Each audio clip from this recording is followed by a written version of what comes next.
เริญสุขสวัสดีสาธุชนท่านผู้ฟังทุกคนทุกท่านแห่งครั้งหนึ่งในช่วงที่สองนะสำหรับผู้ฟังที่ติดตามรับฟังรายการธรรมาภิวัตน์อันเป็นรายการวิทยุเพื่อการเผยแผ่พระพุทธศาสนา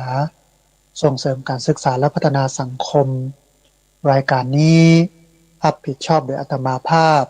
พระสาธิตธีระปัญโยผู้อำนวยการสถาบันธรรมาภิวัตน์สถาบันเพื่อเผยแผ่พระพุทธศาสนาส่งเสริมการศึกษาและพัฒนาสังคมตั้งอยู่ณที่พักสงฆ์สถาบันธรรมาภิวัตน์บ้านศพเตินตำบลศพปาดอำเภอแม่เมาะจังหวัดลำปางรายการนี้ออกอากาศทุกวันอังคารใน2ช่วงเวลาคือตี 4ไปจนถึงตี 5แล้วก็ตี 5เกิงไปจนถึง7 โมงเช้าในช่วงเวลาตี 5จนถึงตี 5เกิงนั้นก็จะให้ท่านผู้ฟังทั้งหลายได้พักย่างสวดมนต์เจริญภาวนากับครูบาอาจารย์รายการนี้ออกอากาศในสถานีวิทยุในเครือข่ายสถานีวิทยุคลื่นสีขาวเพื่อชาวประชาหลายคลื่นหลายสถานีหลายจังหวัดออกอากาศผ่านทาง Facebook Live ซึ่งเป็นไลฟ์สดของวัดฝ่ายหินและสถานีวิทยุวัดฝ่ายหินบันทึกเทปเอาไปออกอากาศผ่านทางสถานีวิทยุเพื่อการศึกษาและพัฒนาอาชีพRadio Network FM 99.50 MHz ของวิทยาลัยเทคนิคกฟผ.แม่เมาะบันทึกเทปเอาไปออกผ่านทาง YouTube ของอาตมาภาพพระสาธิตธีระปัญโยเอาไปออกผ่านทาง Facebook อาตมาภาพพระสาธิตธีระปัญโยแล้วก็เอาไปออกผ่านทางเพจ Facebook ของสถาบันธรรมาภิวัตน์ซึ่ง3ช่องทางสุดท้ายต่างหลังนี้ท่านผู้ฟังทั้งหลายสามารถไป Copy ลิงก์ไปคัดลอกลิงก์ส่งแชร์เอาไปให้กับญาติธรรมทั้งหลายได้ยินได้ฟังกันได้แถมตัวแต่ก่อนอื่นที่จะไป Copy ลิงก์ไปคัดลอกลิงก์ท่านผู้ฟังต้องไปกด Subscribe หรือว่าไปกดกระดิ่งที่ YouTube ก่อนของพระสาธิตธีระปัญโย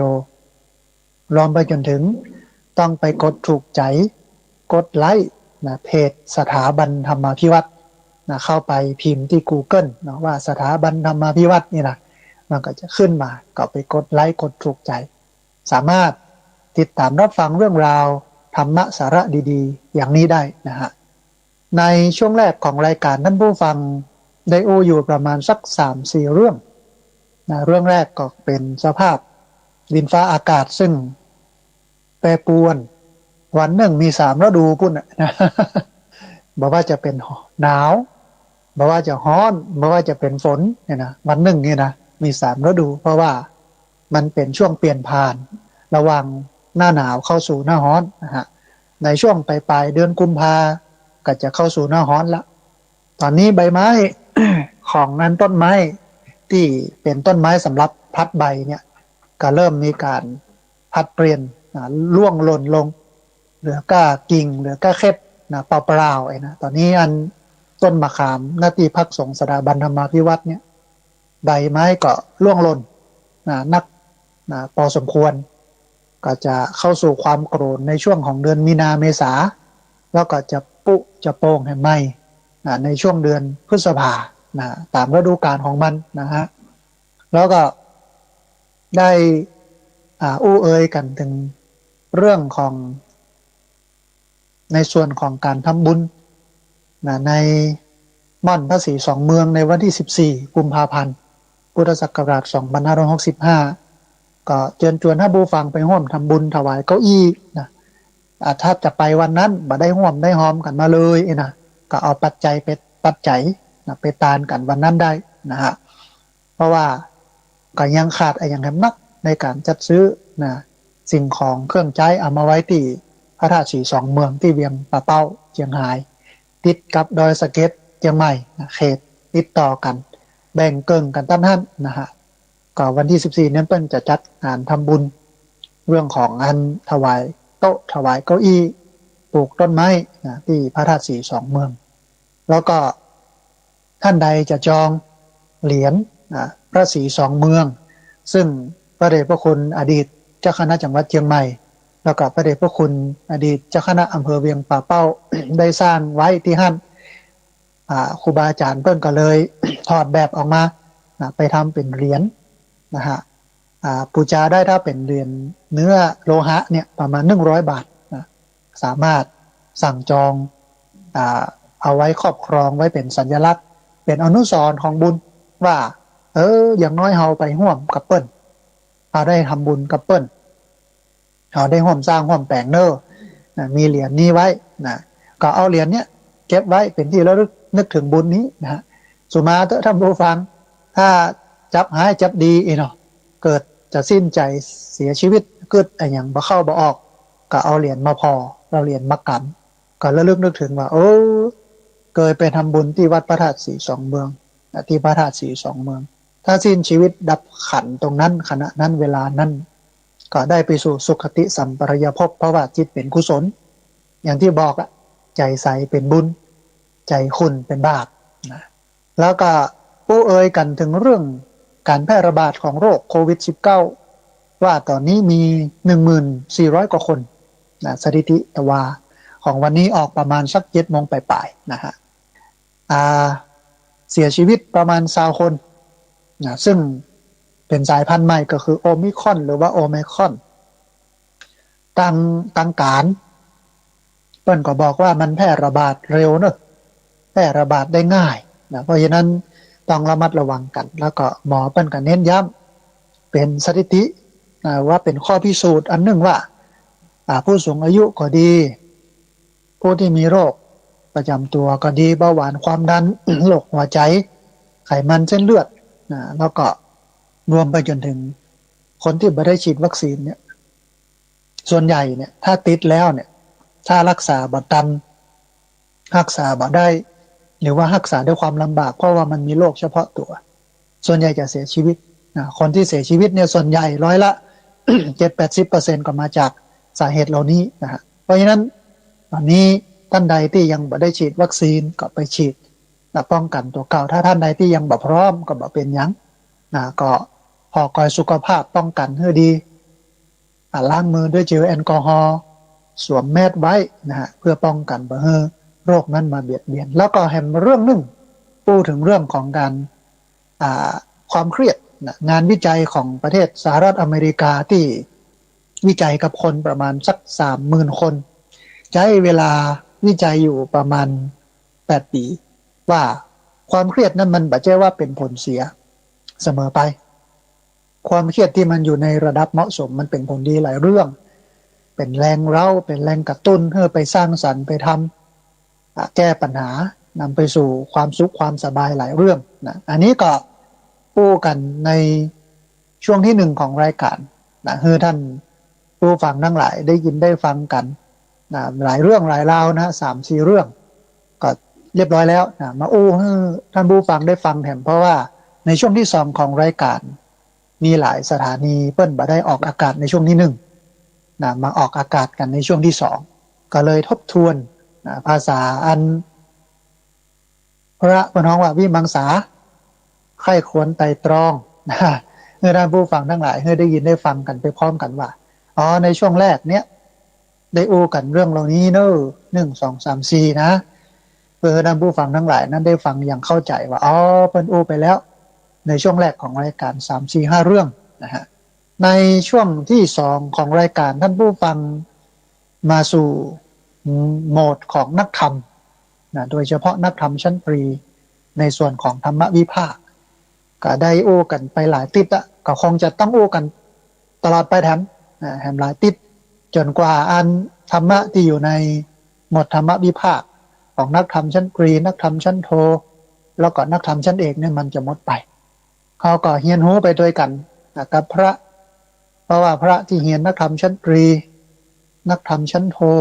นักธรรมชั้นเอกเปิ้นก็เฮียนสิ่งเหล่านี้เราจะได้รู้ว่าพระเปิ้นก็เฮียนธรรมะเหล่านี้รู้นี่นะ ไม่ใช่ว่าอยู่บ่ได้นะพระนี่นะ หลายหลายคนก็เข้าใจว่าเป็นพระสบายนะกะอย่าอยู่บ่ได้เนาะมันไม่ใช่อย่างนั้นถ้าเป็นอย่างนั้นแต่เนี่ยตอนนี้ประชากรของพระมันคงจะนักนะตอนนี้เหลือ210,000กว่าคนนะ10,000กว่ารูปนะมันไม่ใช่นักนะท่านผู้ฟังถ้าเปรียบเทียบกับชาวพุทธ40 ล้านเนี่ยนะถ้าเอา40 ล้านมาเฉลี่ยพอเนี่ยกี่คนนะ100 200 คน300 คนตุลกะหรือ1,000 คนบอกว่าก็จะปะพระเจ้ารูปนึงเนี่ยนะเพราะฉะนั้นเราก็ได้รู้ไปด้วยกันการเรียนธรรมะในลักษณะนี้ท่านผู้ฟังก็ชื่อว่าได้เป็นการรักษาพระพุทธศาสนาเพราะว่าเราเรียนธรรมะที่พระเปิ้นเรียนเราเข้าใจในสิ่งที่พระเปิ้นเรียนเราก็รู้ในสิ่งที่พระเปิ้นรู้ผู้เป็นภาษาเดียวกันตามบ้านนอกคอกนานี่เราก็บ่มีอย่างนักจะปะพระก็เมื่อมีพิธีกรรมงานศพงานแต่งงานเกินบ้านใหม่ทำบุญบ้านตานขันเข้าทุกอันที่เหลือก็บ่ฮู้ทุกเจ้าอยู่ที่ไหนทางใดไผอย่างใดบ่ฮู้ปะเตื้อกับเฉพาะมีงานบุญอย่างเงี้ยชีวิตก็เลยห่างเหินจากวัด ห่างเหินจากพระที่จริงพระพุทธเจ้าเพิ่นวางระบบไว้หรอกติดหนึ่งมาปะกันเตื้อวันพระมีติดหนึ่งมีพระเตื้อหนึ่งเดือนหนึ่งก็มี4 ครั้งติดละครั้งเดือนละ4 ครั้งนะก็ได้มาปะกันตลอดเวลานะแต่หลายคนเนี่ยเอาอย่างไร มาปะมาพบมาปะหันเตื้ออันนั้นบวชเป็นพระเจ้าแล้วก็นะแล้วก็หันเป็นคนบ้านอยู่แหละนะนั่นเตื้อซึกแล้วกะ แล้วก็วัดรอบนอกแต่บ้านนอกคอกนาเนี่ย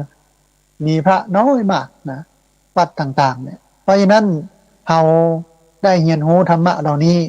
ก็เหมือนกับการได้ทำนุบำรุงพระพุทธศาสนาเพราะว่าพระพุทธศาสนานั้นอย่างที่อาตมาภาพได้เคยได้เคยบอกประจำมีว่ามีองค์ประกอบ3 อย่างเนอะ1ศาสนธรรม2ศาสนวัตถุแล้วก็3ศาสนบุคคลศาสนธรรมนั้นหน้าที่ของเราคือศึกษาปฏิบัติเผยแผ่คำสอนของพระพุทธเจ้าเรียนรู้ก่อนศึกษาพอกอยทำความเข้าใจแล้วก็เอามาปฏิบัติในชีวิตประจำวันเพราะว่าการปฏิบัติธรรมนั้นคือการเอาธรรมะมาปฏิบัติใช้ในชีวิตประจำวันแล้วก็เมื่อศึกษาทำความเข้าใจรู้และเข้าใจแล้วเนี่ยอาจจะบางทั้งหมดอาจจะบางส่วนอาจจะบางเรื่องบางอย่างก็เอาไปเผยแผ่หรือบ่สามารถจะเผยแผ่ได้บ่มีความสามารถด้านนี้ก็ไปสนับสนุนที่เปิ้นเผยแผ่ไม่ว่าจะเป็นตั้งสถานีวิทยุอย่างคลื่นสีขาวเพื่อชาวประชาอย่างสถานีวิทยุวัดไฟหินหรืออย่างสถานีที่รับสัญญาณเอาไปออกอากาศหลายคลื่นหลายสถานีไปอุปถัมภ์บำรุงกาน้ำกาไฟกานั้นกานี้ไปร่วมบุญทับนี้ได้อันนี้เผยแผ่อันที่2คือศาสนวัตถุก็อย่างที่บอกคือแปลงโดยยึดหลักว่าเรียบง่ายประหยัดประโยชน์แปลงโดยยึดหลักการของกันเรียบง่ายประหยัดประโยชน์บ่ต้องแปลงให้มันเวอร์วางอลังการมันเสี่ยงหลายเอาปัจจัยเหล่านั้นมาใช้ประโยชน์ให้นักนะฮะแล้วก็ที่มีอยู่ถ้ามันรู้ก็ซ่อมวิหารเจดีย์กุฏิศาลามันอยู่ได้มีได้อันนี้คือศาสนวัตถุอันสุดท้ายคือศาสนบุคคลอันแรกคืออุปถัมภ์บำรุงด้วยปัจจัย4ศาสนบุคคลเนี่ยก็คือพระภิกษุสามเณรแม่ชีในพระพุทธศาสนาอุปถัมภ์บำรุงเปิ้นด้วยปัจจัย4อาหารเครื่องนุ่งห่มที่อยู่อาศัยยารักษาโรคอันที่2คือเกื้อกูลสนับสนุนให้เปิ้นได้ศึกษาธรรมอันที่4คือเกื้อกูลสนับสนุนให้เปิ้นได้ปฏิบัติธรรมอันหนึ่งคือเกื้อกูลสนับสนุนให้เปิ้นได้เผยแพร่ธรรมขอให้เป็นธรรมะบรรยายนะท่านผู้ฟัง บอกว่าจะเป็นธรรมที่มาเป็นธรรมเมืองซึ่งเป็นกรรมบักเก่าบักเกี้ยฟังก็บอกค่อยรู้เรื่องนะฮะบอกค่อยเข้าใจแต่ว่าบางรูปเนี่ยมันมีเทคนิคเตะไปตัวบรรยายไปตัวอธิบายไปตัวซึ่งเป็นธรรมเมืองก็ทำให้เกิดความเข้าใจอันดีอันนี้บ่เป็นหยังแต่ว่าถ้าเอาแต่ทำเมืองอย่างเดียวโดยที่มันมีการบรรยายบ่ได้หูเรื่องเนื้อหาสาระเนี่ยมันก็บ่เป็นประโยชน์อะไรหยังนะฮะเพราะว่ายุคสมัยมันเปลี่ยนแล้ว นะยุคสมัยมันเปลี่ยนคนบินหลังตามธรรมเพราะนั้นต้องดึงเข้าหาธรรมอันนี้คือองค์ประกอบของพระพุทธศาสนาเพราะฉะนั้นท่านผู้ฟังเฮาเฮียนโฮนักธรรมนะโดยเฉพาะธรรมวิภาคของนักธรรมชั้นตรีเนี่ยก็ชื่อว่าเฮาได้รักษาพระพุทธศาสนาที่ว่าเฮาได้อยู่กับพระพุทธศาสนาแล้วที่สำคัญที่สุดฟังแล้วนะได้ข้อคิดก็เอาไปปฏิบัติใช้ในชีวิตประจำวันนะให้มันได้มรรคได้ผลจะไปเฮือเปิ้นว่าชาวพุทธเนี่ยโอ้ยังมาขี้โลกแต่ว่าชาวพุทธยังมาขี้โคตรแต่ว่าชาวพุทธยังมาขี้หลงแต่ว่าเพราะว่าความเป็นชาวพุทธนั้นมันเป็นปฏิปักษ์มันเป็นสิ่งตรงกันข้ามเป็นศัตรูนะกับความโลภ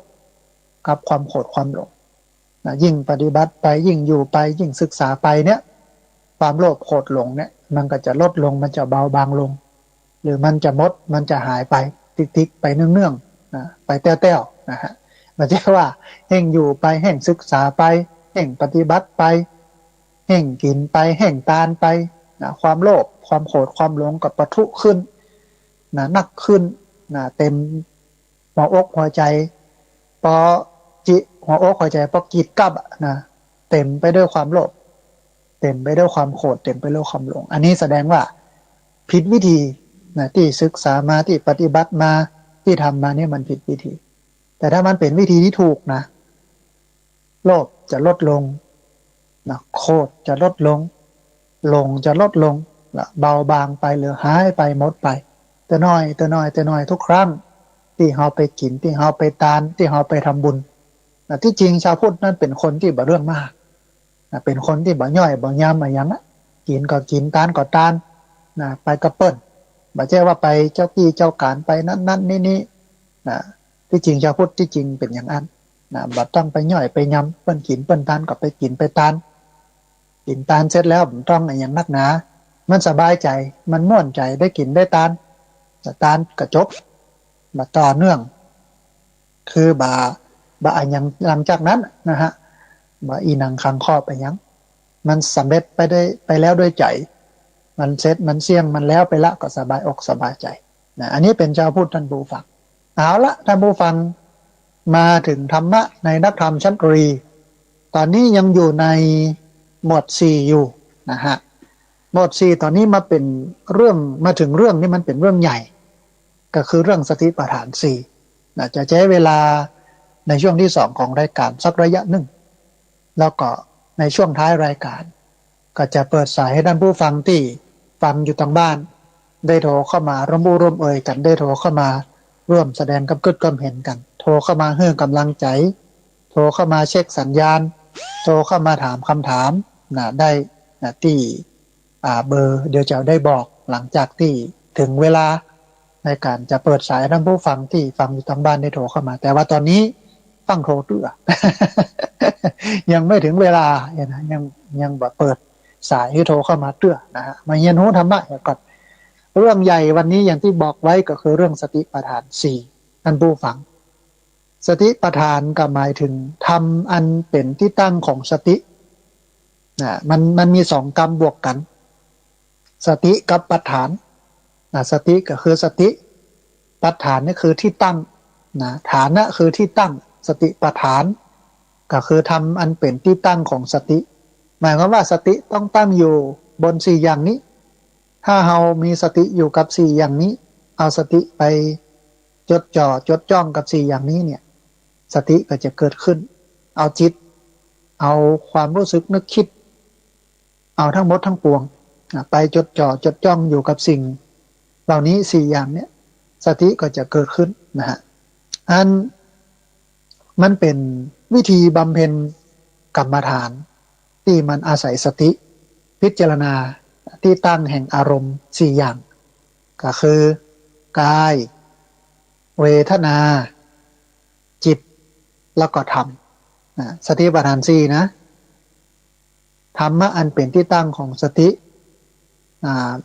เมื่อปฏิบัติ4อย่างนี้แล้วสติก็จะเกิดขึ้น เดี๋ยวก่อนที่จะอู้เอ่ยถึง4อย่างเนี่ยก็อู้เอ่ยกันถึงเรื่องของกรรมฐานสักน้อยก่อนที่จริง กรรมฐานหรือการหลุดพ้นการปฏิบัติเพื่อหลุดพ้นจากกิเลสของพระพุทธศาสนาเนี่ยตัวสำคัญที่สุดคือสติท่านผู้ฟังเมื่อมีสติแล้วปัญญามันก็จะอยู่ในระดับเหมาะสม เมื่อพิจารณาสิ่งทั้งหลายตามสี่อย่างเนี่ยด้วยสติที่มันอยู่ในระดับเหมาะสมแล้วมันจะเห็นการเกิดขึ้นเห็นการตั้งอยู่เห็นการดับไปเห็นการเคลื่อนไหวของสี่อย่างนี้ที่มันเป็นไปตามธรรมชาติคือเกิดขึ้นตั้งอยู่ดับไปเป็นอนิจจังความบ่มั่นบ่เที่ยงทุกขังความทนอยู่ในสภาพเดิมได้ยากอนัตตาบ่ใช่ตัวบ่ใช่ตนบ่สามารถที่จะบังคับบัญชาได้คือดูสติปัฏฐานสี่เพื่อให้หันไตรลักษณ์เมื่อหันไตรลักษณ์แล้วเข้าใจไตรลักษณ์แล้วแจ่มแจ้งแล้วจิตก็จะหลุดพ้นจากกิเลสนะจิตก็จะคลายความอุปทานยึดถือนะเมื่อบ่ยึดถือคลายความอุปทานก็จะเข้าถึงซึ่งบรมสุขคือนิพพานอันนี้เป็นหลักการของพระพุทธศาสนานะมันจบที่นี่นะดูสติปัฏฐานสี่คือหันไตรลักษณ์เมื่อหันไตรลักษณ์แล้วจิตก็จะคลายความยึดถืออุปทานเมื่อจิตคลายความยึดถืออุปทานก็จะหลุดพ้นจากกิเลสความทุกข์ความเศร้าทั้งหลายทั้งปวงก็จะบ่มีแถมอีกนะอันนี้เป็นเบื้องต้นนะแต่ทีนี้มากอยท่านผู้ฟังนะสติปัฏฐานสี่อย่างที่บอกว่าสติปัฏฐานสี่นั่นมันเป็นธรรมะอันเป็นที่ตั้งของสติถ้าเอาความรู้สึกนึกคิดนะทั้งหลายทั้งปวงทั้งหมดทั้งมวลมาพอสี่อย่างนี้แล้วสติก็จะเกิดขึ้นนะมีอย่างพ้องท่านผู้ฟังอันแรกกายานุปัสสนานะข้อแรกเลยอย่างแรกเลยเนี่ยคือกายานุปัสสนาก็หมายถึงสติที่โดยกำหนดพิจารณากาย